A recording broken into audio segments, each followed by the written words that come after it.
Falando sobre isso, esse ano a gente teve dois momentos da história do mundo onde a gente conseguiu ver uma solidariedade seletiva, certo? Nós tivemos há pouco tempo a questão do Afeganistão, onde tivemos aquelas imagens hiperamente tristes de pessoas desesperadas com seus filhos subindo em ave da asa do avião, né? Para tentar fugir do seu país, com toda a questão que está acontecendo lá atualmente. E nós temos agora, recentemente, a questão da Ucrânia, né, o conflito que há na Ucrânia. E nesse meio tempo, a gente ouviu muito, principalmente a mídia, trabalhar sobre isso, e nós tivemos um comentário de um repórter da CBS que comentou dizendo que os ucranianos eles eram como nós, eles eram mais civilizados, não era como o povo do Oriente Médio. Lara, você vê essa questão, você vê que há uma diferenciação e de acolhimento com essas pessoas por estar em países diferentes, culturas diferentes? Sim, acho que é uma diferença grotesca, assim, que a gente consegue notar no tratamento, né? Inclusive, quando a gente analisa as motivações para essa diferença, as explicações são ainda mais esdrúxulas, né? Como tu colocou. Ah, eles são um povo civilizado, né? Como o âncora colocou, o repórter. É muito essa ideia de que, como existe uma similaridade entre a pessoa da Ucrânia, né, o ucraniano e o europeu da União Europeia, pensando no tom de pele, pensando em práticas religiosas, apesar do idioma ser diferente, é como se fosse, não, essa pessoa faz parte da mundo. Então eu tenho que ajudar ela porque ela se parece comigo. Né? Acho que essa ideia da solidariedade seletiva, ela também vem muito ancorada no que a gente muitas vezes chama como estrangeiro, né? A gente, dentro dos estudos migratórios, cada vez mais tem tentado trocar a palavra estrangeiro por migrante, justamente porque estrangeiro reforça o estranho, né? Diferente, já olha assim. Né? Imigrante é um termo mais neutro, que não nos traz essa noção do diferente de forma tão clara. Mas acho que é muito importante quando tu cita esses dois casos. A gente poderia falar de tantos outros ainda, né? Tantos casos de crises que a gente enfrenta no continente africano, de pessoas que anualmente tentam chegar à Europa pelo mar e que morrem afogadas. E, normalmente, o que acontece? A gente vê uma tragédia, como o caso de um menino que foi encontrado na beira da praia, que foi uma imagem que chocou o mundo alguns anos atrás, e todo mundo se sensibilizou.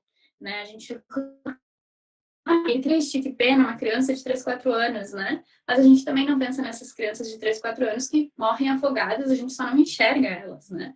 Ou elas Uhum. estão ali tentando chegar aqui, tentando atravessar uma fronteira, como tu colocou perfeitamente nessa questão do Afeganistão, os países entregando os filhos para soldados, as imagens eram de partir o coração.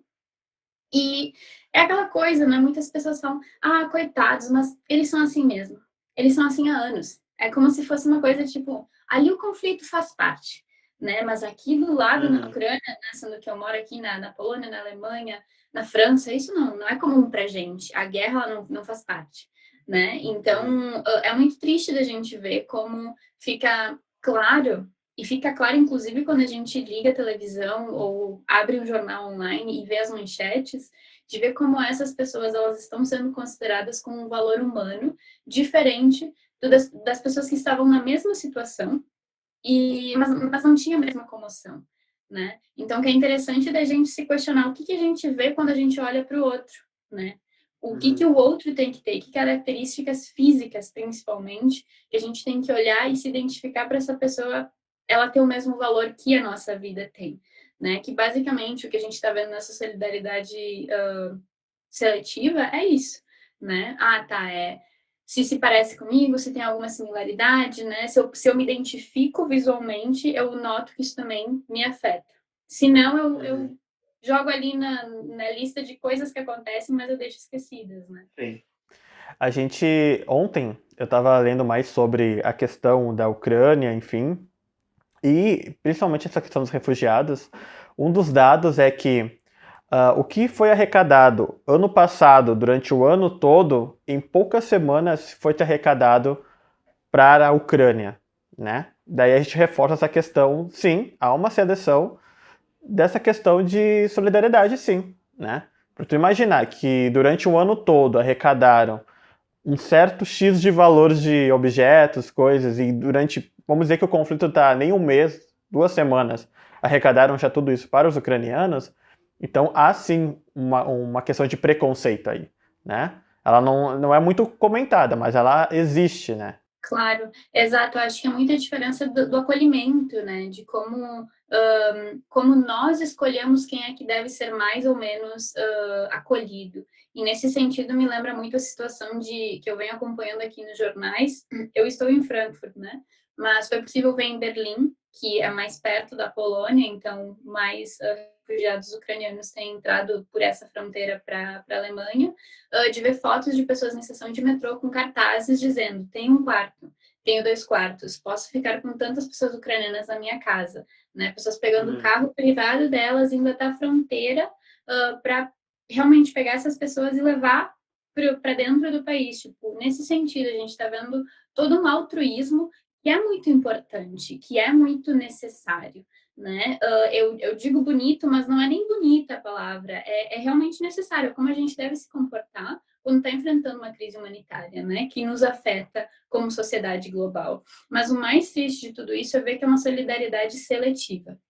É neste momento com essas pessoas, e também é uma solidariedade seletiva porque ela é com o povo ucraniano e não com a população. Ela não está ali englobando os imigrantes africanos que moram na Ucrânia e que estão pedindo socorro para a União Europeia também. Que são umas coisas que a gente tem visto, né? Muitos estudantes, principalmente, que não conseguem sair da Ucrânia ou que são tratados de forma muito hostil pela própria população e pelos soldados, porque são negros. Né? Então, outra questão na Polônia, que é alguns grupos de africanos começaram a chegar na Polônia, e grupos nacionalistas poloneses começaram a atacar esses grupos. Viam que eles estavam ali perto de farmácias, iam lá, batiam até a polícia chegar e fazer a proteção dessas pessoas, porque são negros, né? Uma distribuição de fake news, que inclusive a polícia polonesa emitiu uma nota dizendo que não é verdade, que há grupos de pessoas africanas cometendo crimes ao redor da Europa, e tudo isso vem sendo inflamado por um discurso nacionalista, né, de grupos nacionalistas poloneses, porque eles têm preconceito, né, eles são racistas. Então, isso é muito grave também, porque essa solidariedade, ela também está sendo seletiva nesse pequeno escopo de uma crise ucraniana, né, dessa guerra entre a Rússia e a Ucrânia, e que também o acolhimento ele é seletivo até para quem vem de lá. Então, isso, na verdade, nos acende um alerta de como é que a gente está se comportando como indivíduos, né, e coletivamente. E também, me parece que nesse sentido, a gente também pode se questionar que direitos humanos a gente defende, né? Porque a gente ou defende direitos humanos e democracias que acolhem todos e todas, ou a gente faz a autocrítica, a reflexão de que a gente está querendo direitos humanos e proteção apenas para alguns, né? E que isso é totalmente contrário àquilo que a gente vem defendendo.